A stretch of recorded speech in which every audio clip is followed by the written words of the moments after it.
அன்பான இறைமக்களை உங்கள் அனைவரையும் நம் ஆண்டவராகிய இயேசு கிறிஸ்துவின் நாமத்தினால் வாழ்த்துகிறேன்.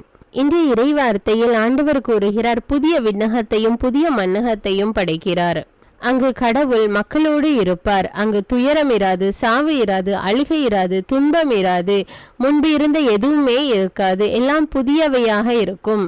ஆண்டவர் நம் நடுவில் வந்து குடியிருப்பார். இந்த புதிய விண்ணகத்தில் பிரவேசிப்பது என்பது நிலை வாழ்வுக்குள் பிரவேசிப்பது. நிலை வாழ்வுக்குள் நாம் பிரவேசிக்க வேண்டும் என்றால் நம்மை நாம் தூய்மையாக பாதுகாத்து கொள்ள வேண்டும்.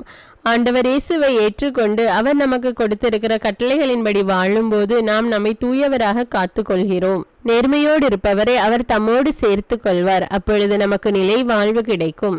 அன்பின் பரலோக பிதாவே, உம்மை போற்றுகிறோம், புகழுகிறோம், ஆராதிக்கிறோம், உமக்கு நன்றி கூறுகிறோம் அப்பா. தேவனே, ஏதோ இந்த அதிகாலை வேலையிலே உம்மை நோக்கி மன்றாடுகிறோம் அப்பா. ஏழைகளின் விண்ணப்பத்திற்கு செவி கொடுக்கிற தேவனீர் ஒருவரே. ஏதோ எங்களுடைய விண்ணப்பங்களையும் மன்றாட்டுகளையும் உம்முடைய சமூகத்தில் வைக்கிறோம் தேவனே. எங்கள் ஒவ்வொருவரை நீர் கண்ணோக்கி பாரும் தேவனே. உமது முகத்தின் ஒளி உம் அடியார் மீது வீசும்படி செய்யும் ராஜா. மனிதரின் கால்களை உறுதிப்படுத்துகிற தேவன் நீர் ராஜா. எங்கள் கால்களை மான்களின் கால்களை போல் வலிமையுள்ளதாக்குபவரே. எங்களுடைய வலுவின்மையிலே உம்முடைய வல்லமை விளங்கட்டும் தேவனே. உம்மை நோக்கி கூப்பிடுகிற யாவருக்கு அருகில் இருக்கிற தேவனே, இதோ இந்த அதிகாலை வேளையிலே நாங்கள் உம்மை நோக்கி கூப்பிடுகிறோம் அப்பா. எங்கள் ஒவ்வொருவர் மீது இரக்கமாயிரும் அப்பா. எங்கள் ஒவ்வொருவரையும் கண்ணோக்கி பாரும் தேவனே. ஆண்டவரே, உம்மால் ஆகாத காரியம் எதுவும் இல்லை தேவனே. எல்லாம் உம்மால் கூடும் ராஜா. எங்கள் வாழ்வில் உள்ள பிரச்சனைகளை தீர்க்க உம்மால் முடியும் தேவனே. எங்களுடைய தேவைகளை சந்திக்க உம்மால் கூடும் ராஜா. நோய்கள் இருந்து விடுதலை கொடுக்க உம்மால் முடியும் தேவனே. நல்லதொரு எதிர்காலத்தை அமைத்து கொடுக்க உம்மால் கூடும் ராஜா. எல்லாமே உம்மால் கூடும் ராஜா. எங்கள் ஒவ்வொருவரையும் உம்முடைய ரத்த கோட்டைக்குள்ளே வைத்து பாதுகாத்து வழி நடத்தும் அப்பா. எல்லா துதிகான மகிமை உமக்கே செலுத்துகிறேன். இயேசுவின் இன்ப நாமத்தில் ஜெபிக்கிறேன், ஆமீன். முதல் வாசகம் திருத்தூதர் பணிகள் நூலிலிருந்து வாசகம். அதிகாரம் 14, இறை வார்த்தைகள் 21 முதல் 27. அந்நாள்களில் பவுலும் பர்னபாவும் லிஸ்திரா, இக்கோனியா, அந்தியோக்கியா ஆகிய நகரங்களுக்கு திரும்பி வந்தார்கள். அங்குள்ள சீடர்களின் உள்ளத்தை அவர்கள் உறுதிப்படுத்தி, நாம் பல வேதனைகள் வழியாகவே இறையாட்சிக்கு உட்பட வேண்டும் என்று கூறி நம்பிக்கையில் நிலைத்திருக்கும்படி அவர்களை ஊக்குவித்தார்கள். அவர்கள் ஒவ்வொரு திருச்சபையிலும் மூப்பர்களை தேர்ந்தெடுத்து நோன்பிருந்து இறைவனிடம் வேண்டி தாங்கள் நம்பிக்கை கொண்டிருந்த ஆண்டவரிடம் அவர்களை ஒப்படைத்தார்கள். பின்பு பிசிதியா வழியாக பம்பிலியா வந்தார்கள். பெருகை நகரில் இறைவார்த்தை அறிவித்த பின் அத்தாலியா வந்தார்கள். அங்கிருந்து கப்பலேறி அந்தியோக்கியா வந்தார்கள். அங்குதான் அவர்கள் அருள் வழங்கும் கடவுளின் பணிக்கென்று அர்ப்பணிக்கப்பட்டார்கள்.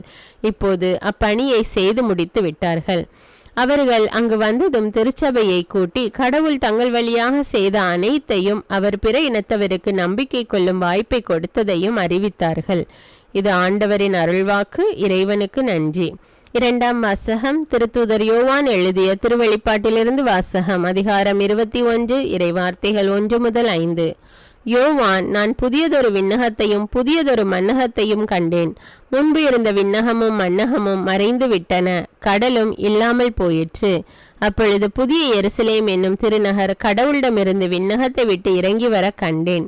தன் மணமகனுக்காக தன்னையே அணி செய்து கொண்ட மணமகளைப் போல் அது ஆயத்தமாயிருந்தது. பின்பு விண்ணகத்திலிருந்து எழுந்த பெரும் குரல் ஒன்றை கேட்டேன். அது, இதோ கடவுளின் உறைவிடம் மனிதர் நடுவே உள்ளது. அவர் அவர்கள் நடுவே குடியிருப்பார். அவர்கள் அவருக்கு மக்களாயிருப்பார்கள். கடவுள் தாமே அவர்களோடு இருப்பார். அவரே அவர்களுடைய கடவுளாயிருப்பார். அவர்களுடைய கண்ணீர் அனைத்தையும் அவர் துடைத்து விடுவார். இனிமேல் சாவு இராது, துயரம் இராது, அழுகை இராது, துன்பம் இராது. முன்பு இருந்தவையெல்லாம் மறைந்து விட்டன என்றது.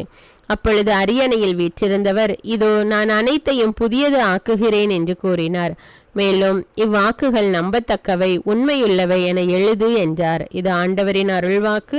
இறைவனுக்கு நன்றி. நற்செய்தி வாசகம். புனித யோவான் எழுதிய தூய நற்செய்தியிலிருந்து வாசகம். அதிகாரம் 13, இறை வார்த்தைகள் 31 முதல் 33, 34 முதல் 35. யூதாசு இறுதி ராவுணவின் அறையை விட்டு வெளியே போன பின் இயேசு, இப்போது மானிட மகன் மாட்சி பெற்றுள்ளார். அவர் வழியாக கடவுளும் மாட்சி பெற்றுள்ளார். கடவுள் அவர் வழியாக மாட்சி பெற்றாரானால் கடவுளும் தம் வழியாய் அவரை மாட்சிப்படுத்துவார். அதையும் உடனே செய்வார். பிள்ளைகளே, இன்னும் சிறிது காலமே உங்களோடு இருப்பேன். ஒருவர் மற்றவரிடம் அன்பு செலுத்துங்கள் என்னும் புதிய கட்டளையை நான் உங்களுக்கு கொடுக்கிறேன். நான் உங்களிடம் அன்பு செலுத்தியது போல நீங்களும் ஒருவர் மற்றவரிடம் அன்பு செலுத்துங்கள். நீங்கள் ஒருவர் மற்றவருக்கு செலுத்தும் அன்பிலிருந்து நீங்கள் என் சீடர்கள் என்பதை எல்லோரும் அறிந்து கொள்வார் என்றார். இது கிறிஸ்துவின் நற்செய்தி. கிறிஸ்துவே உமக்கு புகழ்.